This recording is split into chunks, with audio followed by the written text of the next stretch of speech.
Euh, Bonnet, du côté des abbayes, Alors, j'ai embarqué des petites vidéos. Alors, du côté des abbayes, on a un dispositif d'application numérique. Alors, par contre, je ne sais pas où il est la présentation. Donc, on a une application que vous pouvez télécharger qui est en accès gratuit, une application de visite. Vous pouvez télécharger aussi même si vous n'êtes pas sur le site, qui est gratuite, donc je vous invite si vous pouvez la voir. Et dans cette application, donc c'est je vous montre la vie à quoi elle ressemble. Voilà. Je vous dis, il y a 4 murs, il y a 4 murs. Parce qu'il y a beaux murs.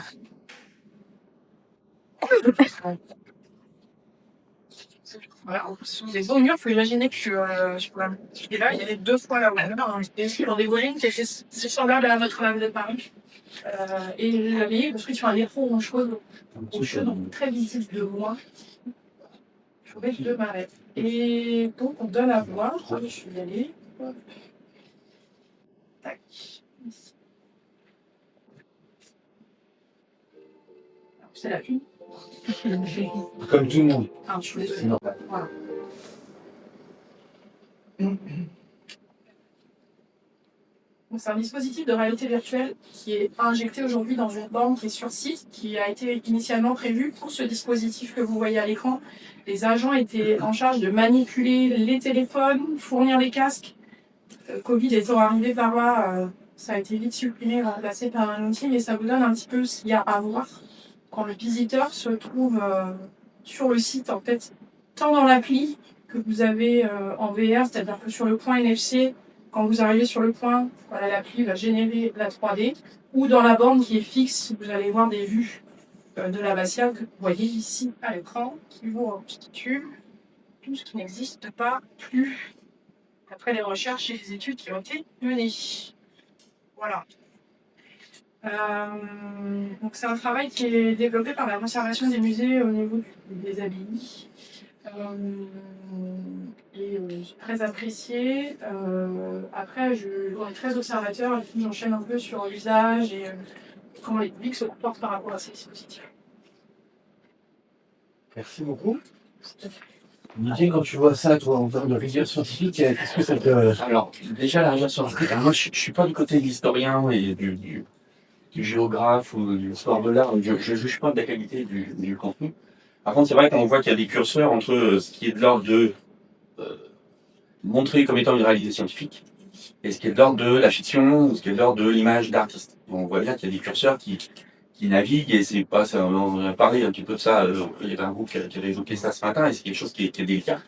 Et moi, j'ai un peu tendance à dire que du coup, le numérique, des fois, il est un petit peu le mauvais rôle parce qu'on lui met ça sur le dos, alors que ça n'est jamais que des choix. Alors des fois qui n'appartiennent pas aux médiatrices. On parlait d'injonction des collectivités sur l'obligation d'utiliser telle ou telle technologie ou telle approche. Mais on a vraiment ce curseur-là qui est un petit peu délicat à manipuler. Et d'avoir des endroits comme au chronographe où on assume, je me souviens qu'il y avait même un tableau vue d'artiste pour essayer de représenter la vie. Il y a des endroits où on assume et on y va.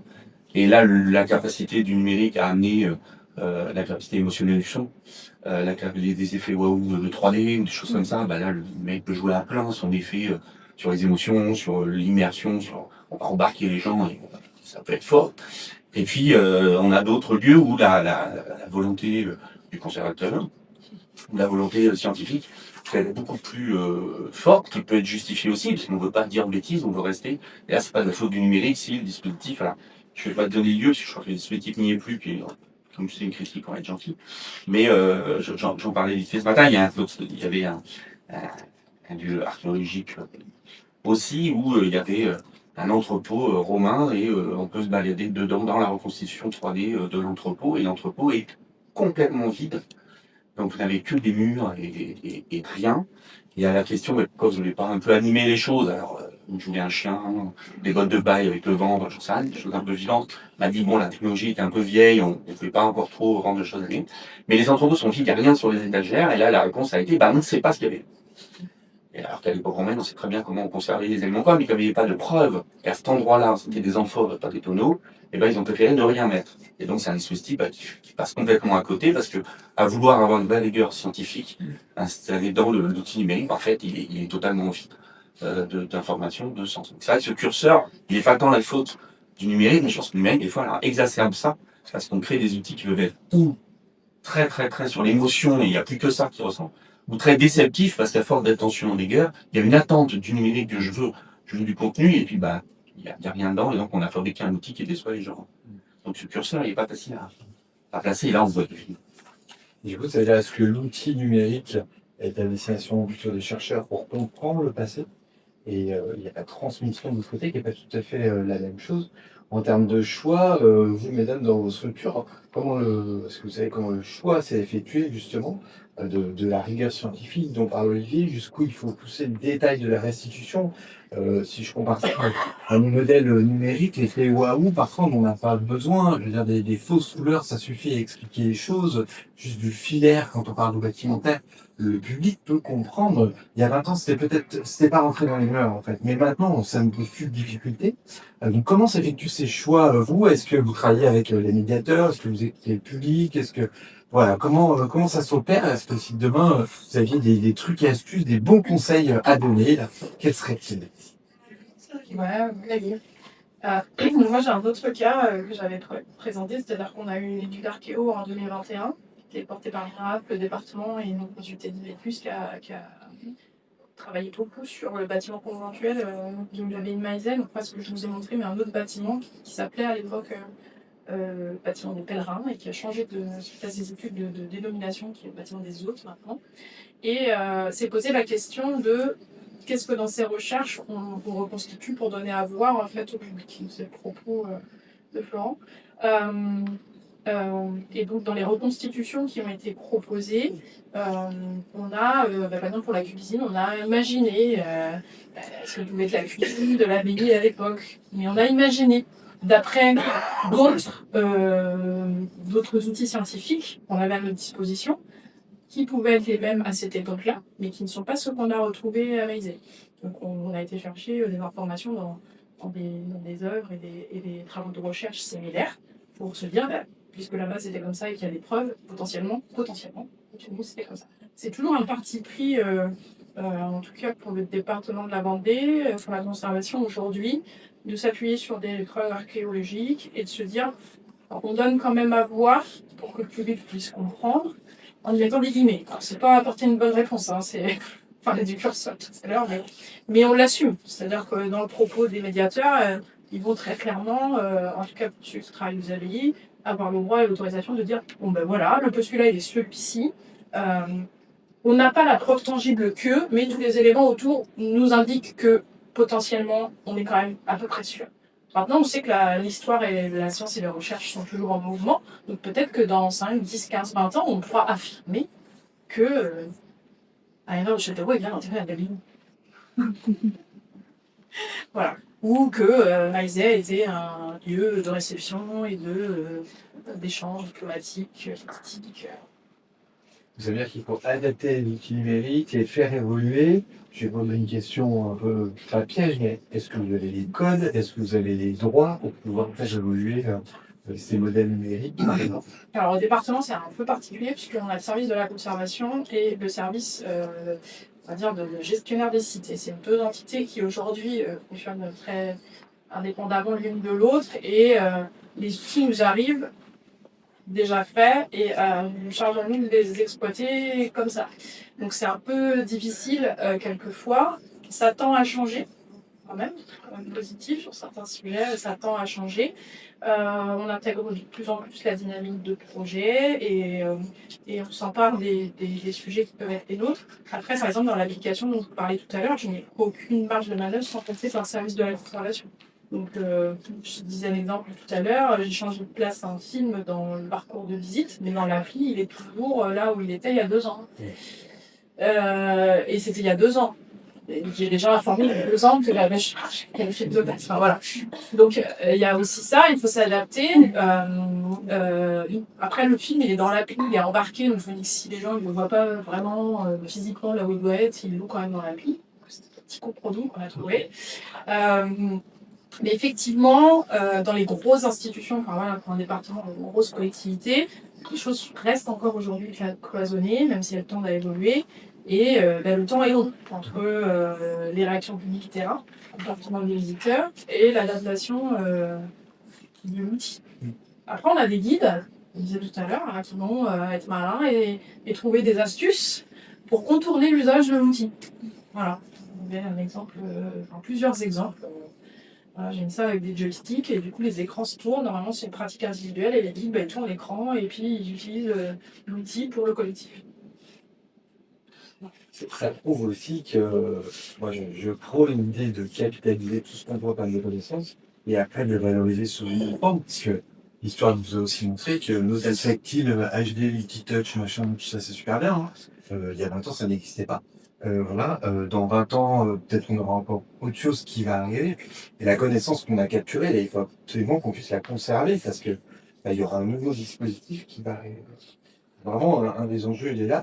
Du côté du chronographe, alors, quand vous créez des dispositifs numériques, parce qu'ils sont pluriels, par contre, là, je pense au chronographe, vous avez plein de dispositifs. Oui, en fait, quand les gens arrivent au chronographe, le premier élément est un dispositif en fait qu'on aurait pu montrer aussi, mais on n'a pas forcément le temps de tout présenter. Il y a un vidéoprojecteur qui est au sol et ça projette dans une fosse en fait, comme si on était en train de fouiller, qui présente un peu le site et l'histoire du lieu. Ensuite, on a donc toute une partie avec des focus sur les faire-parler qui sont en fait des multimédias pour comprendre la recherche autour des sédiments, des céramiques, de l'étude du bois en archéologie. Donc il y en a plein qui sont dessinés dans l'exposition. On a la vidéo que vous avez vue sur la représentation antique du port. Pour le coup, au moment de la préparation de l'exposition permanente, il y a quand même eu un travail conjoint avec les archéologues, parce qu'en fait, on ne pouvait pas créer un musée sans savoir ce qu'ils avaient trouvé sur le site, ça aurait été aberrant. Donc il y a eu un travail effectivement avec eux. Comme je vous disais, les fouilles, elles venaient d'être terminées, donc il y avait toute la partie maintenant d'analyse qui allait se faire. Nous, là, on sait que le rapport va sortir en fin d'année. Notre objectif, c'est aussi de revoir ce parcours permanent au chronographe au vu du rapport pour peut-être modifier effectivement, mais toujours en concertation avec les archéologues. En fait, c'est eux notre caution scientifique. Mais on l'a vu, il y a quand même une partie un petit peu dans la restitution du port qui est un peu... il y a une partie un peu d'imaginaire, mais c'est normal aussi parce qu'on en parlait. Il faut quand même que le public arrive à se projeter un tout petit peu. Mais on s'appuie quand même sur une base des connaissances scientifiques, en fait. On ne peut pas non plus tout inventer. Et pour la classe archéologique, c'est un peu différent parce qu'en fait, ce sont les archéologues eux-mêmes qui l'alimentent. Et nous, en fait, on le met à disposition en fin d'exposition. On l'a aussi dans notre exposition itinérante chronologique. Et là, pour le coup, on a totalement la main dessus puisque c'est notre collègue, enfin, une de nos collègues archéologues à la métropole qui l'alimente. Alors après, en fonction du temps qu'elle a pour effectuer cette tâche-là, donc il y a un petit délai forcément entre les fouilles et le moment aussi sur l'Atlas. Mais là, pour le coup, on peut l'alimenter, le mettre à jour vraiment au fur et à mesure. Le numérique, ça nous aide à voir des choses qu'on ne peut pas voir d'ordinaire. Vous avez, que ce soit le site de Racetum ou les ABI, des sites avec des dimensions extraordinaires. Voilà. On a du mal à se rendre compte en fait de l'immensité. C'est vrai que j'ai eu la chance par exemple d'aller voir le port de Rome, tel qu'il est actuellement, et on se rend compte de l'image au moment où on prend sur map ou sur plan et qu'on voit effectivement le bassin. Quoi. On se dit, ah ouais, en fait je suis vraiment tout petit. Grâce à cet homme, on a du mal à se rendre compte de cette dimension. Pareil pour l'abbaye, effectivement, tu nous parlais d'une dalle tactile, pardon, d'un écran, en fait, si tu veux nous en parler un petit peu, et de ce qui nous aide à voir, en fait. En fait, l'écran, il est... Alors, au départ, on en avait deux. Je vais dire avec très... Enfin, au départ, on en avait un, puis un second a été ajouté. En fait, on est dans l'artex de l'abbaye. On a une partie qui est l'ancienne entrée, et puis la chapelle haute. Donc, un premier écran qui a projeté les images que vous avez vues tout à l'heure, où on voit très clairement l'abbatiale telle qu'elle était. Sur une manipulation, on peut faire tourner l'écran totalement à 360, voir comment était l'entrée du site, puisqu'on est sur une abbaye qui a été fortifiée. Donc, l'ancienne entrée, en fait, aujourd'hui est murée. On a du mal aussi à se représenter que c'est par là qu'arrivait des personnes et les pèlerins et autres. Donc on retrouve l'ouverture, la porte peut s'ouvrir quand on appuie sur l'écran, enfin voilà, c'est bien fait. Et puis on peut donner à voir aussi une petite partie où quand on tourne l'écran, on peut donner à voir le cloître. Ça c'est intéressant, aujourd'hui le cloître, c'est 2000 lavandes qui sont plantées et il n'y a rien d'autre qui symbolise le cloître que ça. Donc c'est vrai que ça peut être un petit peu surprenant. Donc cette première dalle est au rez-de-chaussée, on va dire, donc ça donne à voir le rez-de-chaussée. Et en 2022, la deuxième dalle a été installée, le deuxième écran à la chapelle. La chapelle est ouverte sur le ciel. 2022-2023, on a des étés très chauds. La dalle a chauffé énormément. Le contenu fonctionnait quasiment jamais, je suis honnête. Donc là, on a retransféré. Donc le contenu donnait à voir la partie haute. C'est intéressant aussi. Et puis on a retransféré le contenu sur la partie basse. C'est un outil qui est très utilisé par les guides parce que du coup, ils n'ont pas des outils numériques individualisés. C'est très, très facile d'usage puisque c'est on va faire défiler l'image avant, après, on fait tourner la dalle. Quand le guide est là pour manipuler, c'est très facile. Quand c'est du public individuel, ils ont un peu de mal à saisir l'outil déjà, appuyer dessus, toucher. On en parlait tout à l'heure. Rien que toucher un mobilier, c'est compliqué. Un enfant, il va plus avoir tout de suite les bons réflexes. Et puis derrière tout ça, il y a le souci de la maintenance, de la mise à jour, de l'hivernage. Maïzé eu un site quand même un peu ouvert, avec des hivers qui peuvent être un peu rudes, donc voilà, c'est aussi tout ça à prendre en compte. Donc ça reste aussi un tout à prendre en considération dans le parcours de visite. Après aujourd'hui, si je dis au guide, on enlève l'écran, ils vont me hurler dessus. Parce qu'on a mis des dispositifs d'assises où ils peuvent passer 15-20 minutes avec l'outil et pour les plus aguerris, même plus que ça, parce qu'ils vont avoir le discours et le propos pour expliquer aux visiteurs ce qui se passe et pourquoi ça a été comme ça et quelle était l'influence aussi de l'abbaye. L'avantage à Maïzé, c'est qu'on a d'autres outils qui peuvent donner à voir de la grandeur du site aussi, parce que quand on est sur la chapelle, il y a des reconstitutions des différents chœurs, des différentes périodes, et puis chaque pilier de l'abbatiale a été repris par une dalle de marbre, vraiment voir où était positionné. C'est encore plus beau la nuit, parce que tout ça, ça s'allume. Voilà. Avec d'autres dispositifs qui ne sont pas numériques, électriques. On peut donner à voir aussi à d'autres moments auxquels on peut s'imaginer un peu moins faire entrer les visiteurs aussi. Aujourd'hui, la contrainte du dispositif numérique, c'est alors effectivement la donnée, puisque une grande partie appartient à la conservation, donc on a la chance d'avoir comme ça. Et c'est la maintenance, la mise à jour, et puis le temps entre on constate un problème et l'évacuation du problème.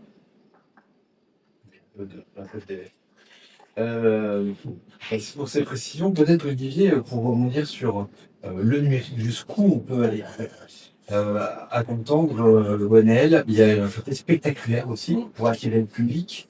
Pour moi, ça pose deux questions liées à l'authenticité. La première, c'est une limite technologique. Effectivement, je viens de parler des dalles électroniques de -20 à +40, ça sait faire. Au-delà, ça sait pas faire. Donc, chez vous, effectivement, vous pouvez vite atteindre ces limites hautes et basses. Stockage des données, on en a parlé.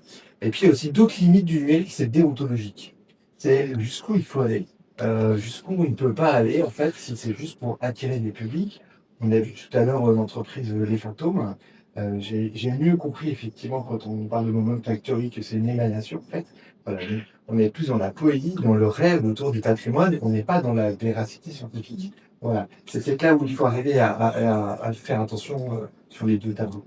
Du coup, toi, en tant qu'expert des IHM plutôt, déontologie et technologie, on sait que souvent les informaticiens sont aussi philosophes. Ouais, pardon. Et du coup, oui, on parle d'éthologie, une la nouvelle philosophie. Du coup, Déontologie, c'est la partie pas très là. Elle n'était pas dans la question. Non, pas déontologie. Je reviens presque même sur le superseur. Il y a un problème d'honnêteté intellectuelle avec les données. On vient à la question tout à l'heure du où est-ce qu'on met l'imaginaire, où est-ce qu'on ne le met pas.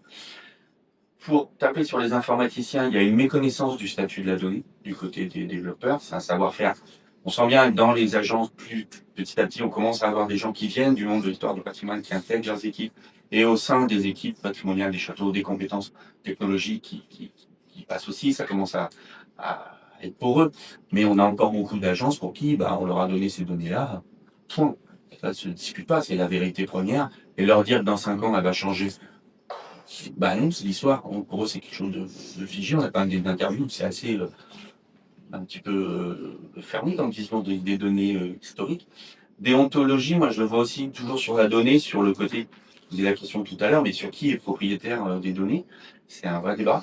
Et je pense que c'est un enjeu, alors pour le coup, qui est plutôt du côté des sciences du numérique, des sciences du patrimoine, et moins du côté de la médiation. Je pense que c'est pourtant un enjeu majeur chez vous, et on s'en rend pas forcément compte, c'est qu'il n'y a pas de normes, il n'y a pas de standards.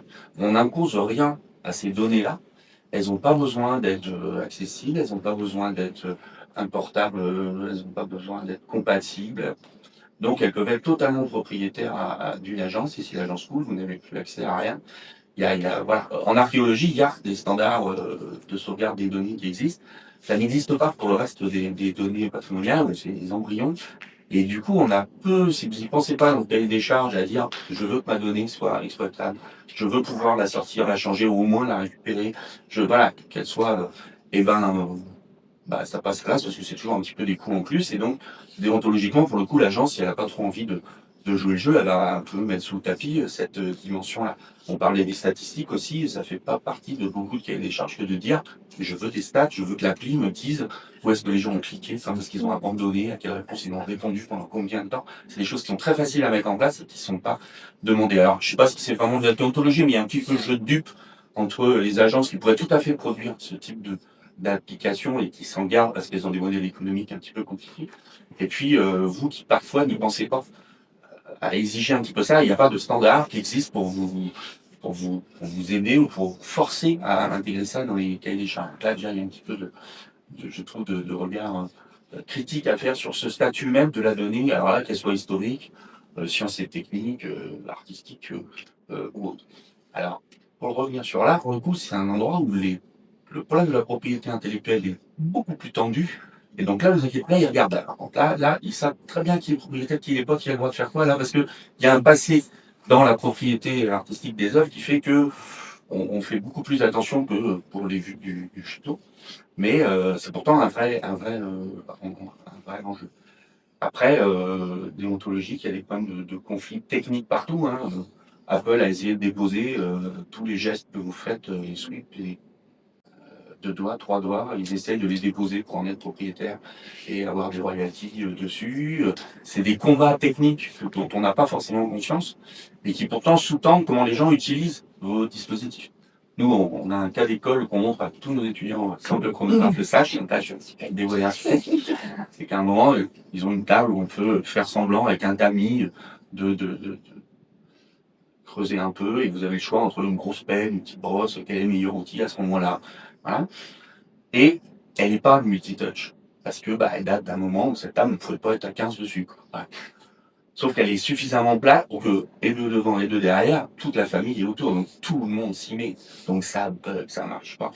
Et donc là, nous, c'est royal pour nous parce que on regarde ce que les gens font et on a le catalogue de ce que les gens pensent être le bon geste. C'est-à-dire qu'ils prennent la pelle, ils la glissent, ça marche pas. Ça marche pas parce que leur frère est en train de t'appuyer à côté de la table. Donc du coup, ils disent ça marche pas pour ça. Alors je clique et je claque. Non, ça marche pas non plus.